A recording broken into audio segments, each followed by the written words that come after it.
빚만 남기고 세상을 떠난 아버지 장례식장에 조폭 30명이 들이닥쳤습니다. 저의 아버지는 도대체 살아생전 무슨 짓을 하고 떠나신 걸까요? 뽕작가 사연 시작 전 구독과 좋아요를 눌러주시고 어디서 듣고 계시는지 댓글 남겨주시면 계신 곳으로 재물운과 행운이 찾아갑니다. 비릿한 향 냄새가 코끝을 맵게 찌릅니다. 국화꽃 한 송이 없는 제단 위에서 영정사진 속 아버지는 무엇이 그리 좋으신지 사람 좋은 미소를 짓고 계셨습니다. 그 웃음이 얄미워 동우는 고개를 돌렸습니다. 지하 2층 장례식장 중에서도 가장 구석지고 좁아터진 특 사무실. 곰팡내 섞인 습한 공기가 발목을 감아오는 이곳이 아버지의 마지막 거처였습니다.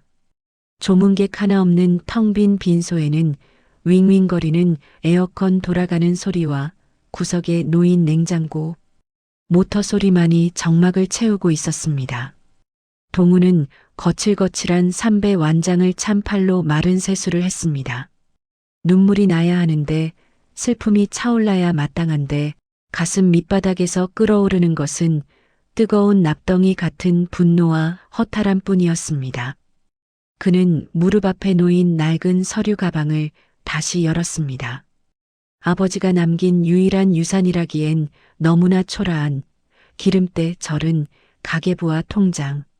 몇 개가 툭 하고 바닥으로 떨어졌습니다. 떨리는 손으로 통장을 펼쳤을 때 찍혀있던 숫자는 잔인하게도 0이었습니다. 하지만 그보다 더 동훈을 절망케 한 것은 아버지가 장롱, 깊숙한 곳에 숨겨두었던 낡은 서류 봉투 속 내용물이었습니다. 제2금융권 대출 약정서, 일수명함, 그리고 출처를 알 수 없는 차용증 뭉치들. 종이 한 장 한 장을 넘길 때마다 동훈의 손끝이 파르르 떨렸습니다.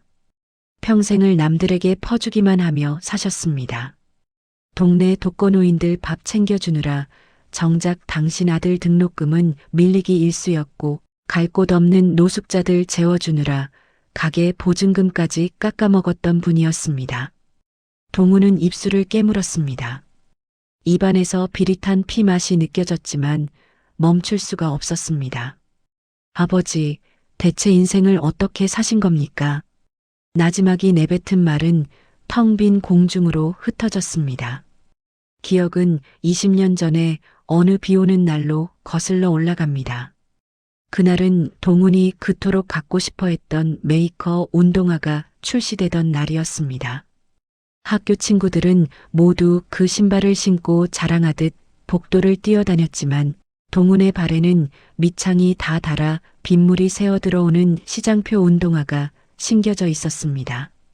학교가 끝나자마자 가게로 달려가 아버지에게 졸랐습니다. 친구들 다 샀다고 나도 저거 한 번만 신어보고 싶다고 말입니다. 그때 아버지는 곤란한 표정으로 텅 빈 금고를 보여주며 말씀하셨습니다. 동훈아, 미안하다. 오늘은 장사가 너무 안 돼서. 아빠가 다음에 꼭 사줄게. 응? 어린 마음에 서러움이 북받쳐 엉엉 울며 가게 구석에 처박혀 있었습니다. 그런데 그날 밤 셔터를 내린 즈음 가게 문을 두드리는 소리가 들렸습니다. 비에 흠뻑 젖은 행색이 남루한 노숙자 2명이었습니다. 당장이라도 쫓아낼 줄 알았던 아버지는 허겁지겁 그들을 가게 안으로 들였습니다. 그리고는 가마솥에서 팔팔 끓고 있던 다음 날 팔아야 할 수육고기를 숭덩숭덩 썰어 그들의 그릇에 가득 담아주셨습니다. 김이 모락모락 나는 따뜻한 국밥 국물을 그들이 개걸스럽게 들이켜는 모습을 보며 아버지는 세상에서 가장 행복한 사람처럼 웃고 계셨습니다. 구석에서 그 모습을 지켜보던 어린 동훈의 눈에는 아버지가 천사가 아니라 세상 물정 모르는 바보, 아니 가족보다 남이 더 중요한 위선자로밖에 보이지 않았습니다. 그날의 돼지 국밥 냄새가, 그 눅눅한 비린내가 20년이 지난 지금도 동훈의 코끝에 맴도는 듯 했습니다. 그렇게 퍼주기만 하더니 결국 자식에게 남긴 건 이 빚더미뿐이라는 사실이 동훈을 더욱 비참하게 만들었습니다. 그때 정적을 깨고 빈소 입구에서 구두 굽소리가 들려왔습니다. 또각, 또각. 차가운 바닥을 울리는 그 소리에 동훈은 고개를 들었습니다. 장례식장 정산을 담당하는 직원이었습니다. 직원은 무미건조한 표정으로 계산서를 내밀었습니다. 상주님, 죄송하지만 식대랑 대관료 중간 정산을 좀 해주셔야겠습니다. 보시다시피 조문객도 거의 없으셔서 저희 입장에서는 선결제가 원칙이라서요. 직원의 말투는 정중했지만 그 속에 담긴 뜻은 명확했습니다. 돈 없는 상주는 환영받지 못한다는 것. 동훈은 주머니에서 신용카드를 꺼냈습니다. 손이 미세하게 떨리는 것을 들키지 않으려 애쓰며 카드를 건넸습니다. 직원이 단말기에 카드를 꽂는 그 몇 초의 시간이 영겁처럼 느껴졌습니다. 삑. 날카로운 기계음이 빈소의 정막을 갈랐습니다. 상주님, 한도 초과라고 나오는데요. 다른 카드는 없으십니까? 직원의 건조한 목소리가 동훈의 심장을 후벼 팠습니다. 얼굴이 화끈거려 견딜 수가 없었습니다. 아버지의 장례식장에서조차 돈 때문에 이런 수모를 겪어야 한다는 사실이, 그리고 이 모든 상황을 만든 아버지가 원망스러워 미칠 것만 같았습니다. 잠시만요. 제가 현금을 좀 찾아오겠습니다. 동훈은 도망치듯 빈소 밖으로 나왔습니다. 복도 끝에 있는 현금 인출기 앞에 섰지만 통장에 잔고가 없다는 사실은 누구보다 그가 잘 알고 있었습니다. 유리창 너머로 보이는 자신의 얼굴이 그렇게 초라해 보일 수가 없었습니다. 창밖에는 추적추적 비가 내리고 있었습니다. 아버지가 돌아가시던 그날처럼 하늘도 우중충한 회색빛이었습니다. 동훈은 벽에 머리를 기대고 깊은 한숨을 내쉬었습니다. 이 지긋지긋한 가난의 고리를 끊어내지 못한 아버지, 그리고 그 가난을 고스란히 물려받아 장례비조차 내지 못하는 자신, 모든 것이 엉망진창이었습니다. 그때 주머니 속 핸드폰이 요란하게 울려댔습니다. 발신자는 고모였습니다. 평소에는 연락 한 통 없던, 아버지가 아프실 때 병원비 한 푼 보태지 않았던 그 고모였습니다. 전화를 받기도 전에 등골이 서늘해지는 기분이 들었습니다. 수화기 너머로 들려올 목소리가 뻔했기 때문입니다. 동훈은 떨리는 손으로 통화 버튼을 눌렀습니다. 여보세요. 예, 동훈아. 너 지금 장례식장이니? 우리 지금 다 같이 가고 있다. 근데 너 아버지 빚은 어떻게 된 거니? 혹시 우리한테까지 불똥 튀는 건 아니지? 대뜸 쏟아지는 고모의 날 선 목소리에 동훈은 눈을 질끈 감았습니다. 위로는커녕 빚 타령부터 하는 친척들의 모습에 헛웃음이 나왔습니다. 이것이 아버지 인생의 성적표였습니다. 남들에게는 간, 쓸개 다 빼주었지만 정작 핏줄들에게는 짐짝 취급을 받는 인생. 동훈은 전화를 끊고 다시 빈소로 돌아왔습니다. 영정사진 속 아버지는 여전히 웃고 있었습니다. 아버지, 정말 왜 이러셨어요? 저보고 어떡하라고요? 동훈은 털썩 주저앉았습니다. 그때였습니다. 텅 빈 장례식장 복도 끝에서 웅성거리는 소리가 들려오기 시작했습니다. 단순한 조문객의 발소리가 아니었습니다. 마치 수십 명의 사람들이 한꺼번에 몰려오는 듯한 육중하고 위압적인 발소리가 지하 복도를 울리고 있었습니다. 소란의 주인공은 불청객 같은 친척들이었습니다. 복도 끝에서부터 시끌벅적하게 울리던 소음은 빈소 입구에 다다르자 짜증 섞인 탄식으로 바뀌었습니다.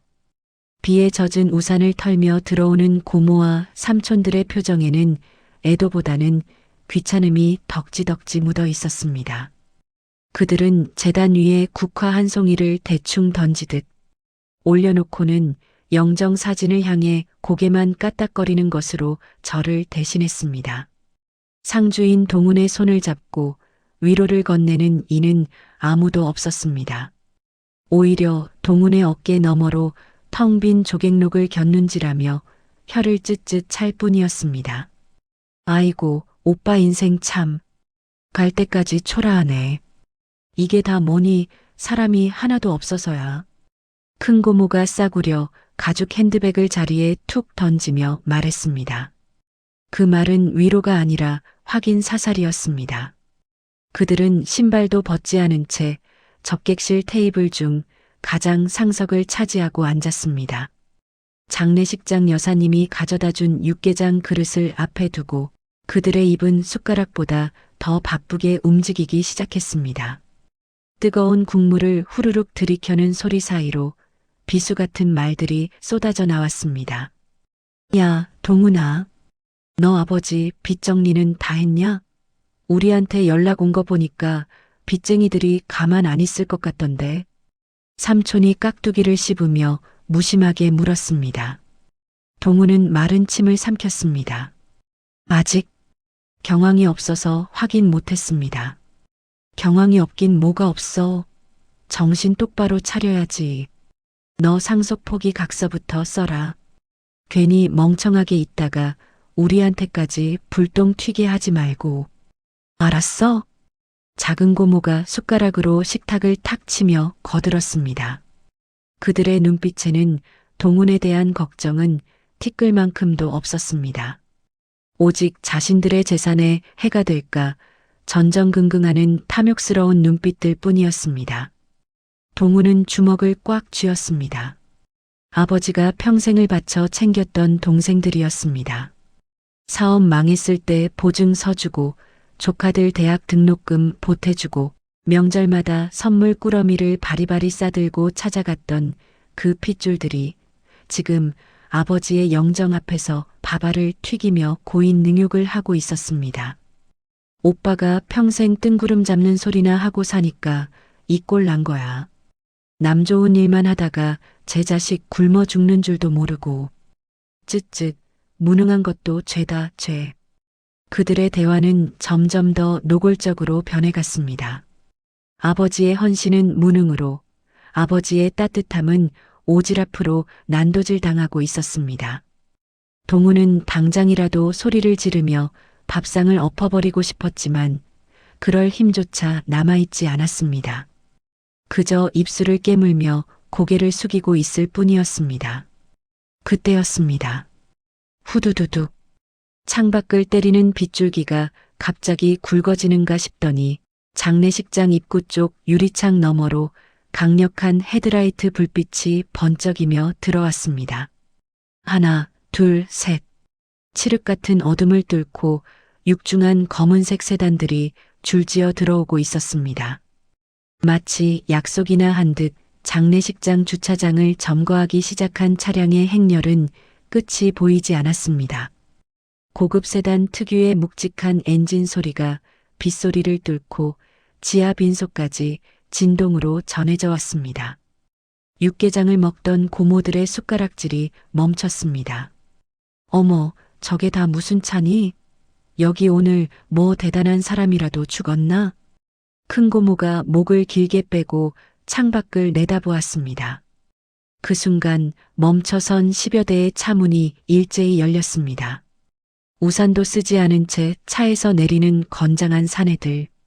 모두 검은 정장을 입고 있었지만 터질 듯한 셔츠. 깃 위로 시커먼 문신이 뱀처럼 기어 올라와 있는 것이 보였습니다. 어림잡아도 30명은 좋게 넘어 보이는 거구들이 빗속에서 도열했습니다. 그들의 등장은 그 자체로 공포였습니다. 주차장 가로등 불빛 아래 비친 그들의 얼굴은 하나같이 험악했고 젖은 머리카락 사이로 드러난 눈빛은 맹수처럼 번들거렸습니다. 힉! 창밖을 보던 작은 고모가 비명을 지르며 주저앉았습니다. 오빠, 저거 봐. 저거 깡패들 아니야? 세상에 이 빗속에 저렇게 떼거지로 몰려오다니. 삼촌의 얼굴이 하얗게 질렸습니다. 설마 형님이 사채를 쓰다 조폭돈까지 끌어다 쓴 거야? 그 말에 빈소아는 순식간에 아수라장이 되었습니다. 조금 전까지 아버지를 씹어대던 기세는 온데간데없고 친척들은 허둥지둥 가방을 챙기기 시작했습니다. 야, 동훈아, 너 이게 무슨 일이냐? 우리 오빠 빚 때문에 온 거면 우린 모르는 일이다. 우린 아무 상관없어. 큰 고모는 신발도 제대로 신지 못한 채 구석에 있는 병풍 뒤로 몸을 숨기려 들었습니다. 동훈의 다리가 사시나무 떨리듯 후들거렸습니다. 가슴이 쿵쾅거려 숨을 쉬기조차 힘들었습니다. 단순한 빚쟁이가 아니었습니다. 저들은 진짜였습니다. 뉴스에서나 보던 조직폭력배들이 아버지의 장례식장에 나타난 것입니다. 아버지, 도대체 어디까지 일을 벌이신 겁니까? 제발, 저 좀 살려주세요. 동우는 영정사진을 보며 속으로 애원했습니다. 하지만 사진 속 아버지는 여전히 대책 없이 해맑게 웃고 있을 뿐이었습니다. 저벅, 저벅, 저벅. 수십 개의 구두굽이 젖은 바닥을 지시기는 소리가 복도를 타고 점점 크게 울려 퍼졌습니다. 마치 저승사자의 군대가 진군해 오는 듯한 압박감이었습니다. 장례식장 로비에 있던 다른 상주들과 조문객들이 기겁하며 길을 비키는 소리가 들렸습니다. 길 비켜. 다들 머리 박아. 복도 밖에서 들려오는 거친 고함에 동우는 질끈 눈을 감았습니다. 이제 끝이구나. 장기 포기 각서를 쓰라고 할까, 아니면 이 자리에서 흠씬 두들겨 맞고 장례식장을 난장판으로 만들까? 온갖 끔찍한 상상이 머릿속을 스치고 지나갔습니다. 드르륵. 빈소의 미닫이 문이 거칠게 열렸습니다. 습기를 머금은 찬바람과 함께 비릿한 빗물 냄새, 그리고 짙은 남자의 스킨 향이 훅 끼쳐 들어왔습니다. 동우는 덜덜 떨며 고개를 들었습니다. 문 앞에는 거대한 산 같은 사내가 서 있었습니다. 선두에 선 그는 얼핏 봐도 190cm는 되어 보이는 거구였습니다. 얼굴을 가로지르는 굵은 칼 자국, 두꺼운 목에 걸린 굵은 금목걸이, 그리고 터질 듯한 양복 상의 위로 꿈틀거리는 근육들. 그는 무리의 우두머리, 두목 불곰이었습니다. 그 뒤로 험악한 인상의 조직원들이 병풍처럼 둘러서서 빈소 안을 살벌하게 노려보고 있었습니다. 구석에 숨은 고모들이 끽 소리도 내지 못하고 입을 틀어막는 소리가 들렸습니다. 불곰의 시선이 천천히 빈소를 훑다가 상주 완장을 차고 서 있는 동훈에게 꽂혔습니다. 숨이 턱 막히는 위압감에 동훈은 뒷걸음질 쳤습니다. 불곰이 천천히, 아주 천천히 동훈을 향해 걸어왔습니다. 저벅, 한 걸음, 저벅, 두 걸음.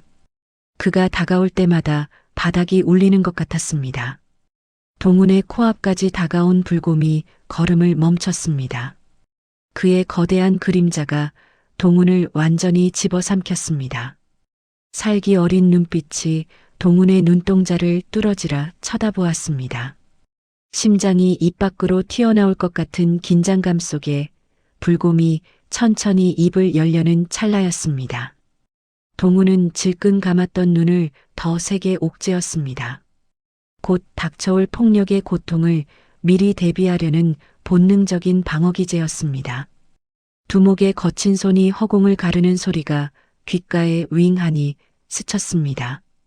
퍽 하는 타격음과 함께 비명이 터져 나올 것이라 예상했던 그 짧은 찰나 동훈의 귀에 들린 것은 둔탁한 타격음이 아닌 무언가 무겁게 바닥으로 떨어지는 소리였습니다.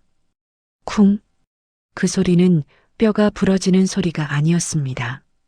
사람의 무릎이 바닥에 부딪히는 묵직하고 처절한 소리였습니다. 동훈이 슬며시 눈을 떴을 때 믿을 수 없는 광경이 눈앞에 펼쳐져 있었습니다. 자신을 내려다보며 위협하던 그 거대한 불곰 같던 사내가 영정사진 바로 앞에 무릎을 꿇고 있었던 것입니다. 잘 다려진 양복 바지가 더러운 바닥에 지지겨지는 것도 아랑곳하지 않은 채 그는 두 손을 바닥에 짚고 고개를 깊이 쳐박았습니다. 그리고 빈소가 떠나갈 듯한 고함이 터져 나왔습니다. 으앙, 아버지, 이 불효자식이, 이 썩을 놈이 이제야 왔습니다. 그것은 짐승의 포효가 아니었습니다. 마치 길을 잃은 어린아이가 부모를 찾았을 때 터뜨리는 원초적이고 처절한 울음소리였습니다. 험상궂은 얼굴에 칼자국이 일그러지며 굵은 눈물방울이 뚝뚝 떨어져 내렸습니다. 그 순간이었습니다. 전체 차렷, 형님께 대하여 경례. 뒤에 서 있던 29명의 건장한 사내들이 일제히 복도가 울리도록 발을 구르더니 파도 타기를 하듯 바닥으로 몸을 던졌습니다. 쿵, 쿵, 쿵. 30개의 이마가 차가운 장례식장 바닥에 박히는 소리가 마치 북소리처럼 연달아 울려 퍼졌습니다. 형님, 부디 편히 가십시오. 30명의 사내들이 토해내는 굵직한 목소리가 합쳐져 좁은 특 사무실의 공기를 진동시켰습니다. 천장의 형광등이 미세하게 떨릴 정도의 기백이었습니다. 병풍 뒤에 숨어있던 고모들이 눈을 동그랗게 뜨고 머리를 내밀었습니다. 육개장을 먹다 멈춘 삼촌의 입에서 깍두기 조각이 툭 하고 떨어졌습니다. 동우는 넋이 나간 사람처럼 그 광경을 멍하니 바라보았습니다. 이게 대체 무슨 상황이란 말인가? 사채업자가 아니라 아버지의 숨겨진 아들들이라도 된단 말인가? 한참을 바닥에 머리를 박고 오열하던 불곰이 천천히 고개를 들었습니다. 충혈된 눈은 퉁퉁 부어 있었고 콧물과 눈물이 범벅이 되어 험악하던 인상은 온데간데 없고 우스꽝스럽기까지 했습니다. 그는 떨리는 손으로 품 안에서 손수건을 꺼내 얼굴을 벅벅 닦았습니다. 그리고는 젖은 눈으로 동훈을 올려다보았습니다. 상주님, 저 기억 안 나십니까? 걸걸한 목소리에 물기가 잔뜩 묻어 있었습니다. 동훈은 당황하여 뒷걸음질치며 고개를 저었습니다. 저 사람 잘못 보신 것 같습니다. 저희 아버지는 평범한 국밥집 주인이셨는데요. 불곰이 씁쓸하게 웃으며 자리에서 일어났습니다.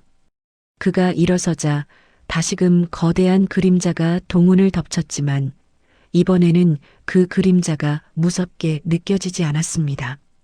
맞습니다. 세상에서 제일 따뜻한 국밥을 끓이시던 분이시지요. 불곰은 잠시 허공을 응시하다가 마치 20년 전의 풍경을 눈앞에 그리는 듯 나직하게 말을 이었습니다. 20년 전입니다. 가게 뒤편 으슥한 골목에서 본드나 불고 지나가는 애들삥이나 뜯던 빡빡이 철수. 그게 바로 접니다. 동훈의 기억 속 한 장면이 스치고 지나갔습니다. 가게 뒤편에는 늘 불량한 형들이 모여 있어 아버지가 골치를 앓곤 했습니다. 경찰에 신고하자고 어머니가 펄펄 뛰었지만 아버지는 늘 말리셨습니다. 저놈들도 배가 고파서 저러는 거다. 배부르고 등 따스우면 딴 생각 안 한다. 불곰, 아니 철수가 말을 이었습니다. 그때 아버님이 신고하는 대신 저희를 가게로 끌고 들어오셨지요. 몽둥이 찜질을 당할 줄 알았는데 김이 모락모락 나는 수육 한 접시랑 국밥을 내주셨습니다. 먹어라, 먹고 사람 되라 하시면서요. 철수의 목을 대가 울컥거렸습니다. 그날 이후로 저희 갈 곳 없는 놈들 아버님 가게 쪽방에서 재워주시고 검정고시 학원비까지 대주셨습니다. 제가 교도소 들어갔을 때도 유일하게 영치금 넣어주시고 면회 오신 분이 우리 아버지셨습니다. 동훈의 가슴 한구석이 찌릿하게 저려왔습니다. 아버지가 가게 판 돈을 어디다 썼는지, 왜 늘 통장이 비어 있었는지 그 퍼즐 조각이 이제야 맞춰지는 기분이었습니다.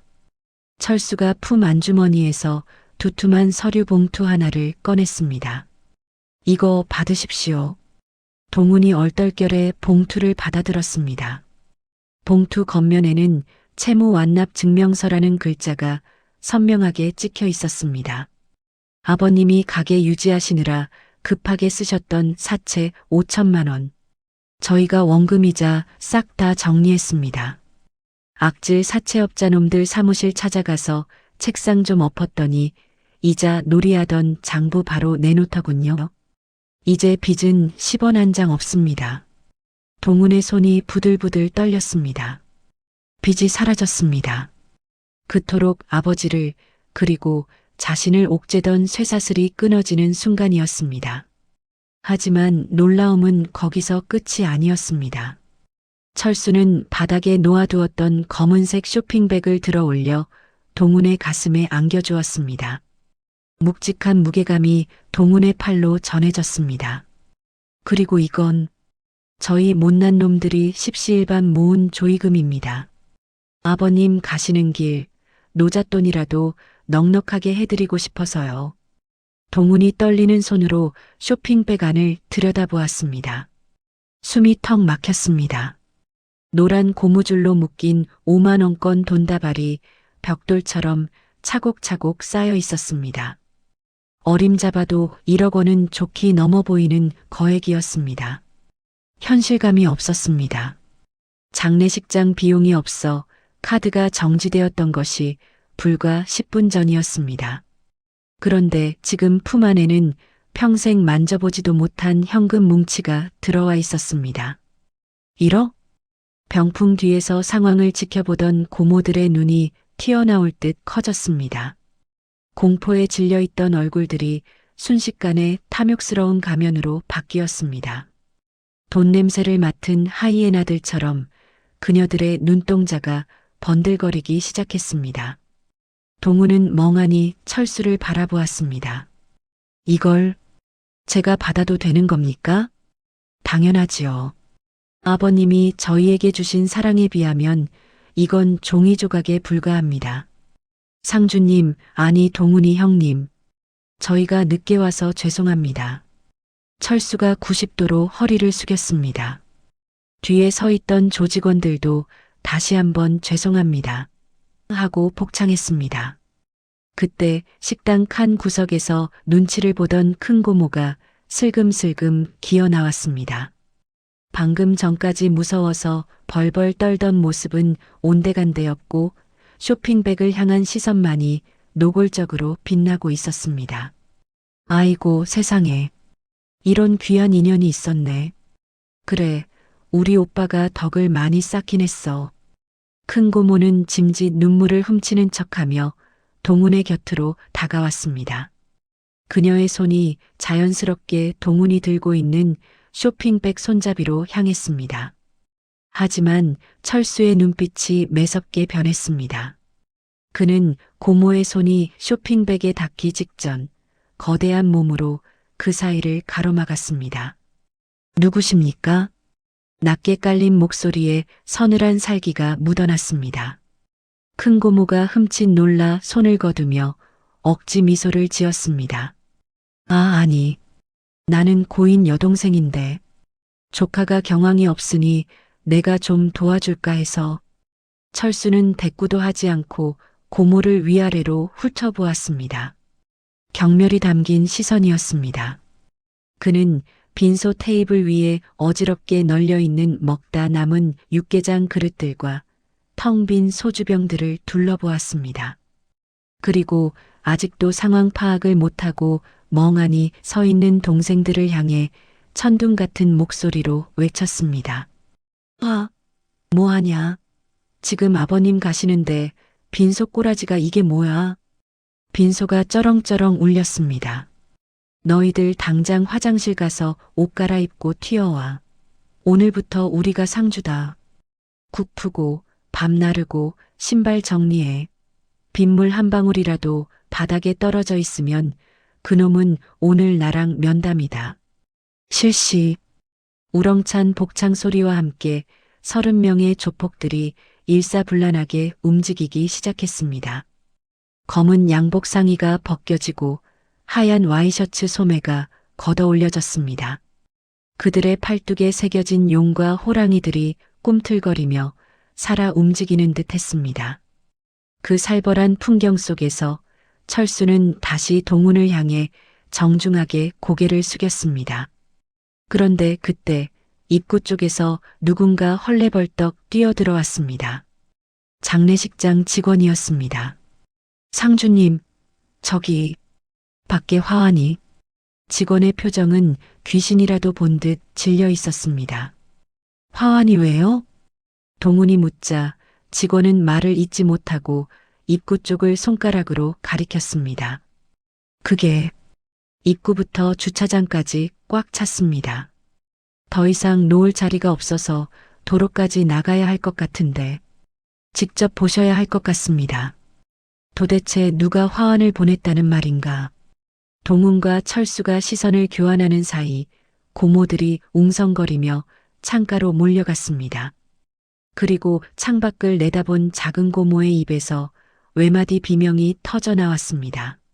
어머머, 저게 다 뭐야? 대통령이라도 왔어? 창밖은 그야말로 꽃의 바다였습니다. 장례식장 입구부터 주차장, 그리고 저 멀리 도로변까지 끝이 보이지 않는 근조. 화환의 행렬이 이어지고 있었습니다. 비에 젖은 국화꽃들이 가로등 불빛을 받아 하얗게 빛나는 모습은 장관을 넘어 기이하기까지 했습니다. 화환에 걸린 리본의 문구들은 더욱 가관이었습니다. 드림건설 대표이사 김철수 불곰 아버지 사랑합니다. 경기남부경찰청 강력계장 박형사의 국밥 덕분에 사람 됐습니다. 인서대학교 병원장 이교수의 따뜻한 국물 잊지 않겠습니다. 전국 노숙인협회 일동으로부터 우리들의 영원한 대장님께 조폭 두목부터 경찰 간부, 병원장까지 도저히 한 사람의 인생에서 엮일 수 없을 것 같은 다양한 계층의 사람들이 보낸 화환들이 어깨를 나란히 하고 있었습니다. 이 모든 것이 아버지의 국밥집을 거쳐 간 인연들이었습니다. 누군가에게는 든든한 형님이자 아버지였고 누군가에게는 배고픔을 달래준 은인이었으며 또 누군가에게는 인생의 나침반이 되어주었던 분. 동우는 멍하니 화환 리본들을 바라보다가 고개를 돌려 영정 사진을 보았습니다. 아버지, 도대체 얼마나 많은 씨앗을 뿌려두신 겁니까? 가슴이 벅차올라 목이 메었습니다. 그때 철수의 우렁찬 목소리가 다시 한번 빈소를 울렸습니다. 야, 동작 봐라. 국물이 식었잖아.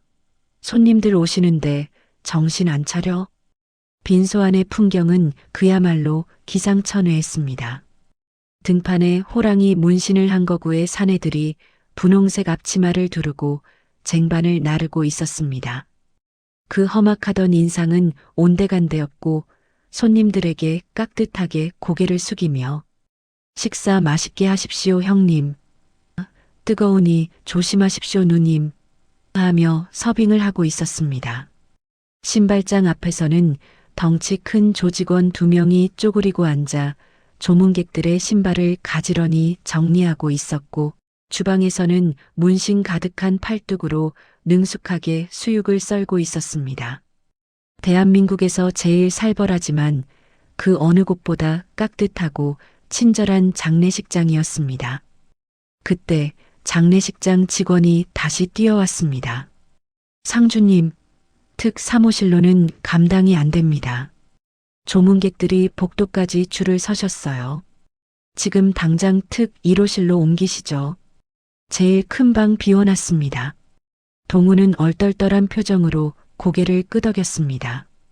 구석지고 좁아터진 사무실에서 장례식장에서 가장 크고 화려한 1호실로의 입성. 아버지의 마지막 가는 길은 결코 초라하지 않았습니다. 빈소를 옮기고 조문객을 맞이하느라 정신없는 와중에도 고모들의 시선은 여전히 동훈이 내려놓은 쇼핑백에 꽂혀 있었습니다. 그들은 탐욕스러운 눈빛을 교환하며 쑥덕거렸습니다. 야, 저거 봐라. 화환 들어오는 거 보니 부조금도 장난 아니겠는데? 그러게, 저 조폭놈들이 가져온 1억 말고도 꽤 되겠어. 동훈이 제가 어려서 돈 관리나 제대로 하겠니? 우리가 좀 봐줘야지. 그렇고 말고. 우리가 고모인데. 상황이 안정되자 고모들은 다시 본색을 드러내기 시작했습니다. 철수가 잠시 자리를 비운 틈을 타 큰 고모와 작은 고모가 동훈을 양옆에서 애워쌌습니다. 동훈아, 많이 힘들지? 아이고, 우리 조카 얼굴 반쪽된 것 좀 봐. 큰 고모가 가증스럽게 동훈의 어깨를 주물렀습니다. 저기, 그 돈 봉투 말이야. 내가 정신도 없고 하니까 고모가 좀 보관해 줄까? 장례 끝나면 정산해서 줄게. 응? 작은 고모는 아예 쇼핑백 쪽으로 손을 뻗었습니다. 그래, 이런 큰 돈은 위험해. 우리가 안전하게. 동훈은 치밀어 오르는 분노에 주먹을 쥐었습니다. 아버지가 돌아가셨을 때는 코빼기도 안 비치던 사람들이 돈 냄새를 맡자 파리떼처럼 들러붙는 꼴이 역겨웠습니다. 손 치우세요. 동훈이 차갑게 말했지만 고모들은 들은 채도 하지 않았습니다. 얘가 왜 이래? 어른이 말하면 들어야지. 큰 고모가 억지로 쇼핑백을 낚아채려는 순간이었습니다. 어이, 아줌마들. 등 뒤에서 지옥에서 들려오는 듯한 저음의 목소리가 들렸습니다. 고모들의 동작이 일시정지 버튼을 누른 듯 멈췄습니다. 천천히 고개를 돌리자 그곳엔 불곰 철수가 도끼 눈을 뜨고 서 있었습니다.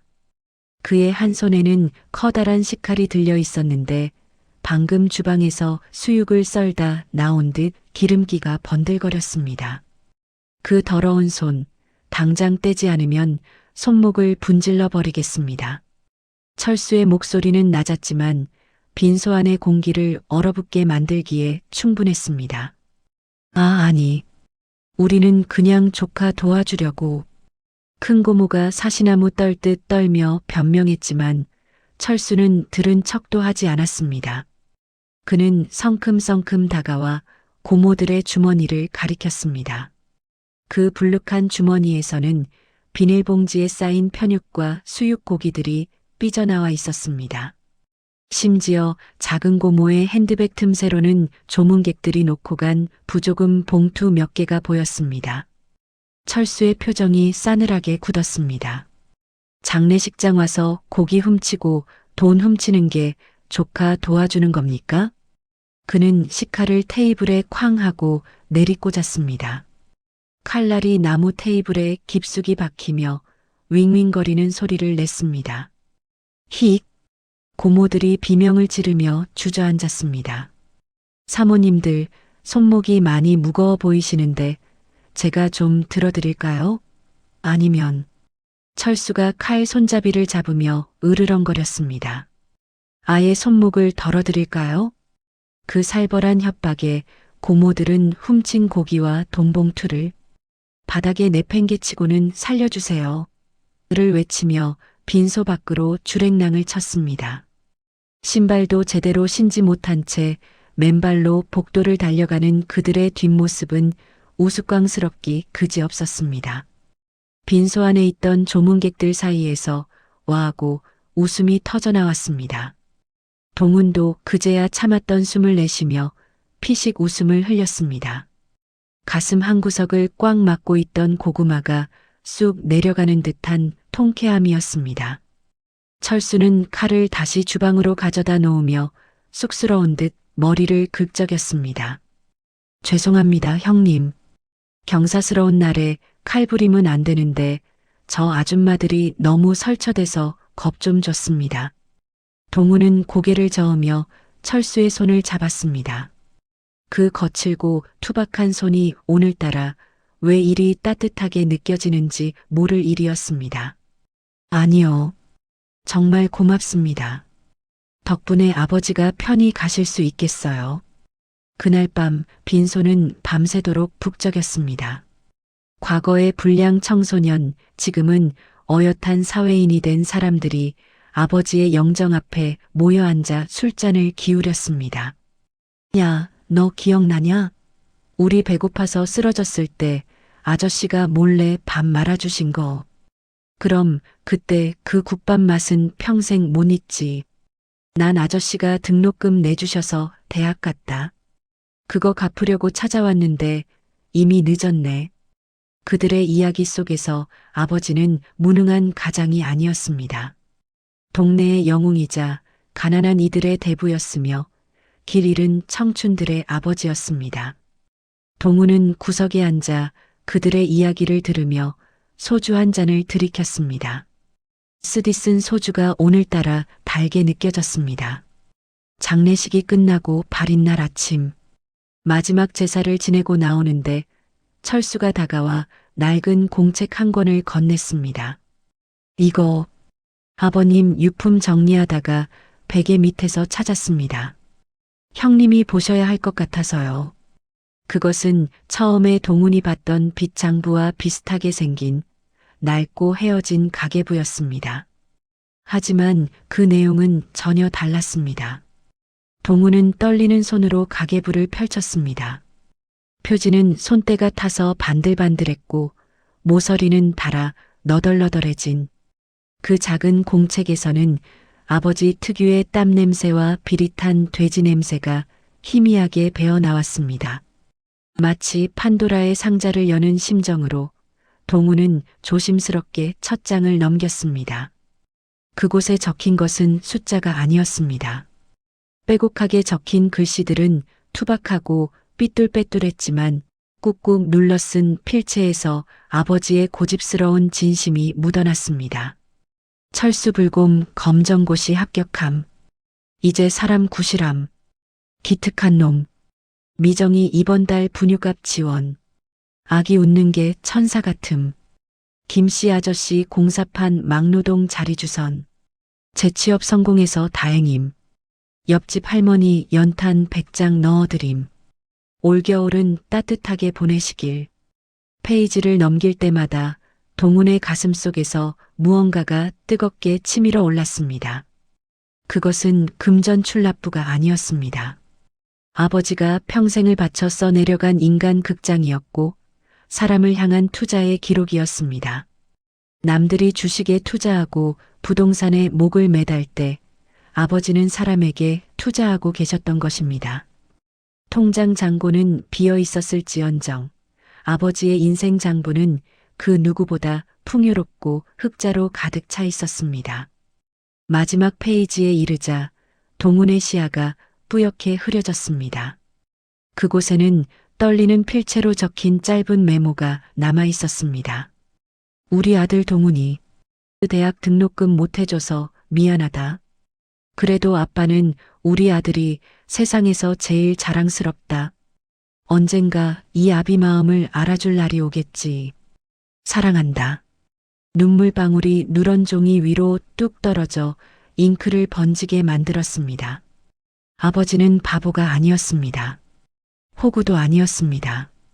그저 사랑하는 방법이 남들과 조금 달랐을 뿐 그 누구보다 치열하게 삶을 사랑하고 사람을 아끼셨던 거인이었습니다.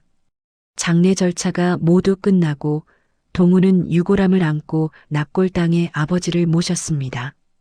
가시는 길은 결코 외롭지 않았습니다. 철수와 조직원들 그리고 아버지의 도움을 받았던 수많은 사람이 긴 행렬을 이루어 마지막까지 자리를 지켰습니다. 모든 것이 정리된 후 동우는 홀로 국밥집으로 돌아왔습니다. 며칠 동안 비워둔 가게 안은 싸늘한 냉기가 감돌고 있었습니다. 셔터 틈으로 들어온 오후의 햇살이 먼지 쌓인 탁자를 비추고 있었고 주방의 거대한 가마솥은 차갑게 식어 있었습니다. 동우는 가게 한가운데 서서 천천히 주위를 둘러보았습니다. 낡은 벽지, 칠이 벗겨진 의자, 기름때 묻은 앞치마. 예전에는 그토록 지긋지긋하고 벗어나고 싶었던 가난의 상징들이었습니다. 하지만 지금은 다르게 보였습니다. 벽에 붙은 메뉴판 글씨 하나하나에 아버지의 손길이 닿아 있었고 달아빠진 의자 다리에는 고단했을 아버지의 무게가 스며 있었습니다. 이 좁은 가게에서 아버지는 수천 그릇의 국밥을 끓여내며 수천 명의 허기를 달래주었고 얼어붙은 마음을 녹여주셨습니다. 이곳은 초라한 식당이 아니라 세상의 가장 낮은 곳을 비추는 등대였습니다. 동우는 입구 유리문에 붙어 있는 폐업 임박이라고 적힌 종이를 바라보았습니다. 자신이 홧김에 써서 붙였던 그 종이가 이제는 너무나 부끄럽게 느껴졌습니다. 그는 천천히 다가가 종이를 푹 찢어버렸습니다. 종이가 찢어지는 경쾌한 소리가 적막한 가게 안에 울려 퍼졌습니다. 그리고는 주방으로 걸어 들어갔습니다. 아버지가 평생을 서 계셨던 그 자리에 서보았습니다. 벽에 걸린 아버지의 앞치마를 내려 자신의 목에 걸고 허리춤을 단단히 묶었습니다. 앞치마에서 나는 쿰쿰한 육수 냄새가 마치 아버지의 품에 안긴 듯 편안하게 느껴졌습니다. 동우는 심호흡을 한번 크게 내쉬고는 가스밸브를 열었습니다. 치익 하는 가스 새는 소리와 함께 점화 손잡이를 돌렸습니다. 화르륵 거대한 가마솥 밑으로 시퍼런 불꽃이 맹렬하게 타올랐습니다.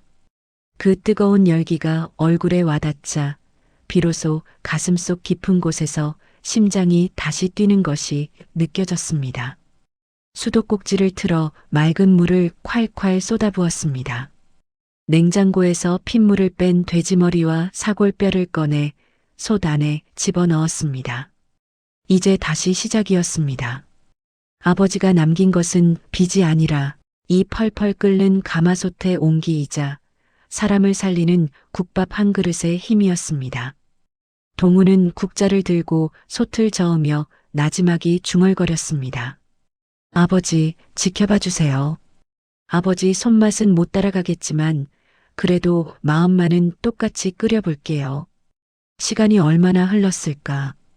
가게 안에는 구수하고 진한 육수 냄새가 가득 차기 시작했습니다. 닫혀있던 셔터를 올리고 가게 문을 활짝 열었습니다. 가게 밖 골목 어귀에는 익숙한 검은 양복의 사내들이 서 있었습니다. 철수와 동생들이었습니다. 그들은 동훈이 문을 여는 것을 보자마자 씩 웃으며 다가왔습니다. 철수의 가슴에는 영업부장이라는 명찰이 어색하게 달려 있었습니다. 다른 조직원들의 등에는 친절 봉사, 육수 리필 가능이라고 적힌 띠가 둘러져 있었습니다. 철수가 우렁찬 목소리로 외쳤습니다. 자, 얘들아. 사장님 문 여셨다. 지금부터 영업 시작이다. 목청껏 모셔라. 어서 오십시오. 국물 맛이 끝내줍니다. 한번 드시면 기절합니다. 형님들, 누님들 일단 들어오십시오. 살벌하지만 유쾌한 호객행위가 골목을 떠들썩하게 만들었습니다. 지나가던 동네 사람들이 호기심 어린 눈으로 쳐다보다가 구수한 냄새에 이끌려 하나둘 가게 안으로 들어오기 시작했습니다. 어느새 가게 안은 손님들로 북적이기 시작했습니다. 여기 국밥 2그릇이요. 사장님, 깍두기 좀 더 주세요. 여기저기서 들려오는 주문 소리에 동훈의 손길이 바빠졌습니다. 뚝배기에 뽀얀 국물을 담고 밥을 말고 수육을 듬뿍 얹어 파를 송송 썰어 올렸습니다. 뜨거운 김이 모락모락 피어오르는 뚝배기를 받아든 손님들의 얼굴에 행복한 미소가 번졌습니다. 그 모습을 보며 동우는 이마에 맺힌 땀을 닦아냈습니다. 힘들었지만 다리가 퉁퉁 붓는 것 같았지만 이상하게도 힘이 솟았습니다. 문득 주방 창문 너머로 쏟아지는 햇살 속에 아버지의 얼굴이 아른거리는 것 같았습니다. 특유의 사람 좋은 미소를 지으며 땀 흘리는 아들을 흐뭇하게 바라보시는 아버지의 모습이 동우는 그 환영을 향해 씩 웃어 보이고는 다시 힘차게 국자를 저었습니다. 가게 안을 가득 채운 온기는 오래도록 식지 않을 것 같았습니다. 어서 오세요. 육수 끓이고 있습니다. 동훈의 활기찬 목소리가 국밥 끓는 소리와 어우러져 세상에서 가장 맛있는 교향곡처럼 울려 퍼졌습니다. 국밥집의 문은 이제 다시는 다치지 않을 것입니다.